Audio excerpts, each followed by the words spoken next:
नमस्कार, मी राजेंद्र कोंढरे. गेली अनेक वर्ष आरक्षणाच्या विविध विषयात आणि कुणबी प्रमाणपत्राच्या बाबतीमध्ये न्यायालयीन प्रकरणं अनेक हाताळलेला मी एक साधा कार्यकर्ता राजेंद्र कोंढरे, अध्यक्ष अखिल भारतीय मराठा महासंघ. कुणबी ह्या अनुषंगानं राज्यभरामध्ये ह्यापूर्वी 2006-08 या ठिकाणी प्रमाणपत्रावरनं अनेक वादळं झालेली होती आणि त्या वादळामध्ये औरंगाबाद खंडपीठ, आत्ताचं संभाजीनगर, यांनी दिलेल्या एका निर्णयामुळं कुणबी प्रमाणपत्र पूर्ण राज्यात बंद झालेलं होतं.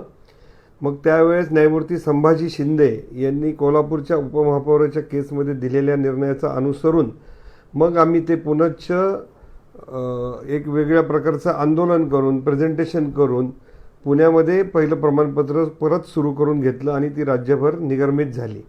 2017मध्ये 2 अधिसूचना, ज्याच्यामध्ये ब्लड रिलेशन असेल तर त्याला अधिकची कागद न बघता त्याला प्रमाणपत्र द्यावं, त्यानंतर ज्यांची नोंद कू आणि कून आहे यांनासुद्धा कुणबी प्रमाणपत्र द्यावं, अशा प्रकारचा एक GR त्या ठिकाणी काढला. त्या अगोदर 1 जून 2004ला आपले तत्कालीन मुख्यमंत्री सुशीलकुमार शिंदे यांच्या काळातसुद्धा मराठा कुणबी आणि कुणबी मराठाचा GR. ही पार्श्वभूमी यासाठी सांगितली की ह्या विषयाशी आमचा संबंध पहिल्यापासून आहे. आज काय झालेलं आहे की महाराष्ट्राच्या समाजकारणामध्ये OBC वर्सेस मराठा अशा प्रकारचं एक वातावरण 10 ते 20 मंडळी जाणीवपूर्वक करतायत आणि त्यामध्ये 2 समाजात तणाव निर्माण होऊन आपली वस्तुस्थिती नेमकी काय आहे हे न पाहता सोशल मीडियामध्ये प्रसिद्ध होणाऱ्या बातम्यांच्या आधारावर समाजामध्ये संभ्रम आणि चिंतेचं वातावरण पसरवलं जात आहे. त्यामुळे प्रत्यक्ष वस्तुस्थिती सांगण्यासाठी हा मी व्हिडिओ केलेला आहे.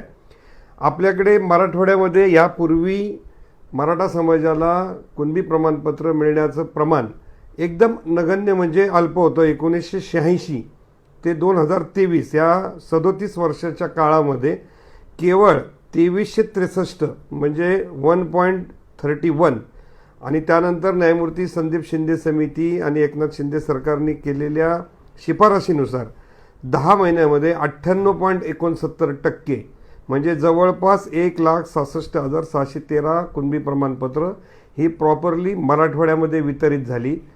त्यापूर्वी मराठवाड्याच्या अगोदर उर्वरित महाराष्ट्रामध्ये जो नागपूर डिव्हिजन आहे, अमरावती डिव्हिजन आहे, कोकण डिव्हिजन आहे, पुणे डिव्हिजन आहे आणि नाशिक, ह्या सर्व ठिकाणी नियर अबाउट 38 ते 39 लाख प्रमाणपत्र ही कुणबीची वितरित झालेली होती. ती 1986 ते 2023 पर्यंत. आणि ह्या कुणबी प्रमाणपत्रामध्ये जे काही आत्ता वातावरणामध्ये की मराठा समाज हे सगळं OBC मधलं उरबडून नेतो, ही वस्तुस्थिती तशी नसून आत्ता मी सांगितल्याप्रमाणे नागपूर डिव्हिजन, त्यानंतर अमरावतीचे काही जिल्हे डिव्हिजनमधले, मुंबई म्हणजे संबंध कोकण, ह्या ठिकाणचे जे कुणबी आहेत हे कुणबी मराठा समाजाशी नातेसंबंध फारसे रिलेट करत नाहीत अपवाद वगळता. परंतु पश्चिम महाराष्ट्र आणि नाशिक डिव्हिजनमध्ये बहुतांश नोंदी ह्या मराठ्यांच्या कुणबी म्हणून आहेत आणि राहिलेल्या ज्या नोंदी नव्हत्या त्या जरांगे पाटलांच्या आंदोलनानंतर शिंदे सरकारने नेमलेल्या शिंदे समितीच्या मार्फत त्या शोधल्या गेल्या आणि त्या शोधून त्याच्यामार्फत मराठवाड्यामध्ये आज रोजी जवळपास जी आत्ता माझ्याकडे आकडेवारी उपलब्ध आहे की 3,11,287 प्रमाणपत्र ही कुणबीची त्या ठिकाणी वितरित झालेली आहेत आणि त्यापैकी 15,820 लोकांना शैक्षणिक प्रमाणपत्र ही व्हॅलिड झालेली आहेत आणि जी जिल्हा परिषद पंचायत समितीसाठी ज्यांनी मिळवली अशी 37 होती आणि इतर 205. आणि ह्या सगळ्या ह्याच्यामध्ये 3,11,287 पैकी जे अर्ज आले त्या अर्जांपैकी 15,820 जेव्हा व्हॅलिड झाले त्यावेळेस रिजेक्शनचं प्रमाण हे फक्त 53 आहे. म्हणजे कुणबीचंच नाही तर OBCच्या असू, SC/STच्या असू, एकूण जेवढे प्रस्ताव दाखल होतात त्याच्यापैकी 1% आतमध्ये हे रिजेक्शनचं प्रमाण 3 कारणांमुळे प्रामुख्यानं होतं की तुमची वंशावळ प्रॉपर जुळलेली नसणे किंवा फ्रॉड डॉक्युमेंट जर जोडलेलं असेल ते तपासणीमध्ये सापडतं आणि तिसरी गोष्ट, ह्याला कोणी जर हरकत घेतलेली असेल तर ती हरकतीचे जे मुद्दे आहेत ते पुराव्याच्या आधारे खोडले तर ही क्वासी ज्युडिशियल म्हणजे अर्धन्यायिक व्यवस्था असते, जात पडताळणी समिती, ही जात पडताळणी समिती त्याच्यावर निर्णय देते आणि मग ह्या निर्णयाच्या विरुद्ध लोकांना त्रास होतो हायकोर्टामध्ये जाण्यासाठी. म्हणून आम्हीच मंडळींनी गेल्या 1.5 वर्षापासून सरकारकडे मागणी करतोय की याच्यामध्ये एक रिव्ह्यू या ठिकाणी व्हायला पाहिजे, कारण हायकोर्टामध्ये केस टाकल्यानंतर 5-5, 7-7 वर्ष आणि प्रचंड प्रमाणात फी जाते. त्यामुळे ती रिव्ह्यू कमिटी अशा प्रकारची आता राज्य शासनाकडनं प्रस्तावित होत आहे, लवकर ती अस्तित्वात येईल. सगळ्यात मूळ मुद्दा असा आहे की आज मी काही नावं घेत नाहीत, परंतु एखादं स्टेटमेंट जरांगे पाटलांकडनं झाल्यानंतर जाणीवपूर्वक एक 15 ते 20 लोक हे त्याला रिॲक्शन देतात. त्यामुळं कुणबी प्रमाणपत्र हा राज्याचा मुख्य प्रश्न झाला अशा प्रकारचं एक वातावरण आणि त्याच्यातनं समाजामध्ये कलुषित वातावरण करण्याचा कार्यक्रम सुरू आहे. तुम्हाला या सगळ्या आकडेवारीवरून एक लक्षात येईल की राज्यामध्ये गेल्या 2.5-3 वर्षामध्ये म्हणजे 2023 ऑक्टोबर ते आज 31/7/26 पर्यंत एकूण प्रमाणपत्र जी दाखल झालेली होती ती पडताळणीसाठीची 2,96,246 आणि त्यापैकी 2,59,844 हे पडताळणी झाले आणि फक्त 219 नामंजूर झालेले. त्यामुळं अनेक लोक सांगतात की 80% रिजेक्ट होणार, 90% ही अफवा आहे.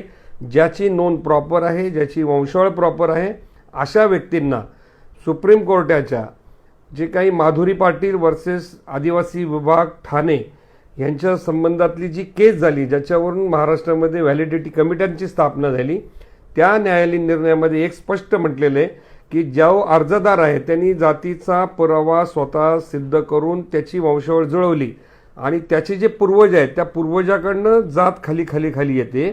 त्यामुळं ते जातीचे पुरावे, महसुली पुरावे, शैक्षणिक पुरावे जोडून जर तुम्ही अर्ज केला तर ती जात पूर्वजाकडनं असल्यामुळं त्याचं जुने डॉक्युमेंटला प्रोबेटिव्ह व्हॅल्यू म्हणून ते धरल्यानंतर ते जात प्रमाणपत्र देण्याची तरतूद त्या निकालामध्ये झालेली आहे. त्यालाच अनुसरून आपल्याकडे राज्यामध्ये राज्याचा जो जात प्रमाणपत्र देण्याचा आणि पडताळणीचा सन 2000चा कायदा आहे.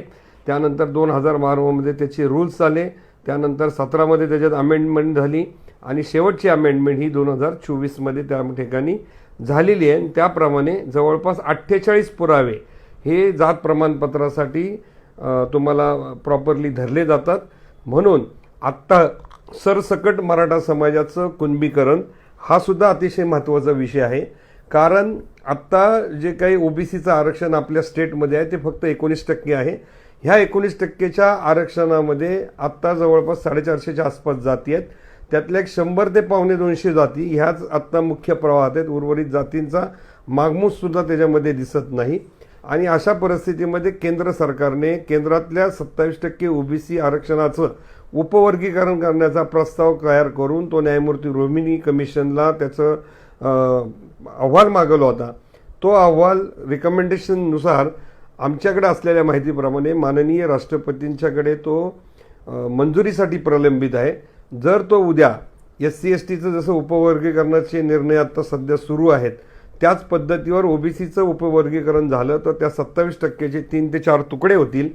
त्याच धर्तीवर महाराष्ट्रामध्ये अगोदरच 32% ओबीसी आरक्षणाचे 6 तुकडे झालेलेच आहेत आणि त्या तुकड्यांमध्ये आता हे जे 19% आरक्षण आहे त्या 19% आरक्षणामध्ये ज्या ज्या जातींनी जास्त लाभ घेतला त्यांना एका बॉक्समध्ये ठेवलं जाईल आणि ज्यांना कमी मिळाला असे 3 बॉक्स त्याच्यामध्ये साधारणतः प्रस्तावित होऊ शकतात. त्यामुळं सरसकट मराठा समाजाने सगळ्यांनीच कुणबी प्रमाणपत्र हे मिळू शकत नाही, कारण ह्याच्यातलं कायदेशीर वास्तव असं आहे की ज्यांची नोंद आणि वंशावळ जुळते त्यांनाच कुणबी प्रमाणपत्र मिळणार आहे आणि उर्वरित लोकांच्या कास्ट सर्टिफिकेटवर हे मराठा आहे आणि त्यांचं पूर्वी पण मराठा आहे, त्यांची नोंद मराठा आहे, त्यांना आज रोजी SC/BC आरक्षण लागू आहे, केंद्रात EWS लागू आहे. भविष्यामध्ये आत्ता जी सुनावणी सुरू आहे त्याच्यामध्ये मराठा आरक्षणाच्या विषयाच्या अनुषंगाने जर मराठा समाजाचं आरक्षण हे नाही टिकलं तर दुसरा पर्याय आपल्याला EWSचा आहे. त्यामुळे 2 ऑपॉर्च्युनिटी, एक EWS म्हणून पण येऊ शकते आणि कुणबी म्हणून ओबीसीमध्ये आहेत. ह्या डबल ऑपॉर्च्युनिटी मराठा समाजाने घेतल्या पाहिजेत आणि त्या जर न घेता आपण एकच ऑपॉर्च्युनिटीकडे गेलं तर उद्या प्रत्येक गोष्टीला मेरिट आहे आणि मेरिटमध्ये ज्या प्रगल्भ जाती पुढे होत्या त्यांना मागं टाकून ज्या छोट्या छोट्या जाती होत्या त्या मेरिटमध्ये आता प्रचंड प्रमाणात पुढे यायला लागलेल्या आहेत. त्या एवढ्या पुढे गेलेल्या आहेत की खुल्या प्रवर्गातल्या ज्या जागा आहेत त्यातल्याही 80% जागा आता मागास प्रवर्गातली लोक गुणवत्तेच्या आधारावर घेत आहेत. त्यामुळं हा सोशल बॅलन्स ठेवण्याच्या दृष्टिकोनातनं मराठा समाजाने आपल्या कास्ट सर्टिफिकेटवर आपली नोंद मराठा पण असली पाहिजे. उद्या कुणबीचं पॉप्युलेशन जास्त झालं तर ॲटोमॅटिकली मराठा समाजाचं रिप्रेझेंटेशन गव्हर्नमेंटमधलं लोकसंख्येच्या प्रमाणामध्ये जर कमी पडलं तर तोही आरक्षणाला धोका होऊ शकतो. याचा लॉंग टर्म विचार मराठा समाजातल्या धुरीणांनी केला पाहिजे. कुणाच्या एकट्या दुकट्याच्या चौकारांच्या जीवावर किंवा ह्याच्यावर ह्या समाजाची भूमिका ठरवण्याच्या अगोदर त्या क्षेत्रातल्या नामवंत लोकांनी आपापल्या जिल्हा स्तरावर अशा बैठका घेऊन याचं विचारमंथन करण्याची आज अत्यंत गरज आहे. आणि हे करताना राजश्री शाहू महाराजांचा विचारांचा वारसा आहे. छत्रपती शिवाजी महाराज, संभाजीराजे, जिजाऊ यांच्यापासून तर विठ्ठलरामजी शिंद्यांपासून तर अनेक समाज धुरीणांनी, डॉक्टर पंजाबराव देशमुख असतील, अण्णासाहेब पाटील यांनी ह्या समाजाची एक मुहूर्तमेढ तयार करून ती घडवण्यासाठी प्रयत्न केलेले आहेत. आणि त्याच्यातूनच महाराष्ट्रामध्ये मराठा समाजाचं राजकीय, आर्थिक, सामाजिक, सहकार, शिक्षण ह्या वेगवेगळ्या क्षेत्रामध्ये एक ठसा उमटवलेला समाज आहे. सर्वसमावेश समाज आहे, व्यापक समाज आहे. अशा व्यापक समाजाला एका आरोपीच्या पिंजऱ्यात बसून त्याला चारही बाजूनी जर घेरण्याचा प्रयत्न झाला तर ते महाराष्ट्रातल्या सार्वजनिक जीवनातल्या मराठ्यांना, प्रशासनातल्या मराठ्यांना, राजकीय मराठ्यांना त्याची किंमत मोजावी लागू शकते. याचं भान सर्वांनी ठेवून समाजामध्ये संवाद घडवून जे प्रॅक्टिकल आहे ते शक्य आहे ते नक्कीच मिळवलं पाहिजे. त्यासाठी संघर्ष केला पाहिजे. उद्या शासनाशी चार हात करायची वेळ आली ती सर्वांनी मिळून केली पाहिजे. पण हे करत असताना दोन समाजामध्ये जाणीवपूर्वक संवाद घडवण्याच्या दृष्टिकोनातून प्रयत्न करण्याची आज रोजी महाराष्ट्राला गरज आहे. आणि जर आपण हे करू शकलो नाही तर ह्याचा फायदा ज्या पद्धतीने अर्थकारणाचा वेग प्रचंड होतोय त्या अर्थकारणामध्ये प्रचंड प्रमाणामध्ये केंद्रीकरण होतंय विशिष्ट घटकांकडं. त्यामध्ये बहुजन समाज, मग त्यात ओबीसी पण आला आणि मराठा समाज हे भरडले जातील. हे वास्तव लक्षात घेणं ही आजची गरज आहे. धन्यवाद.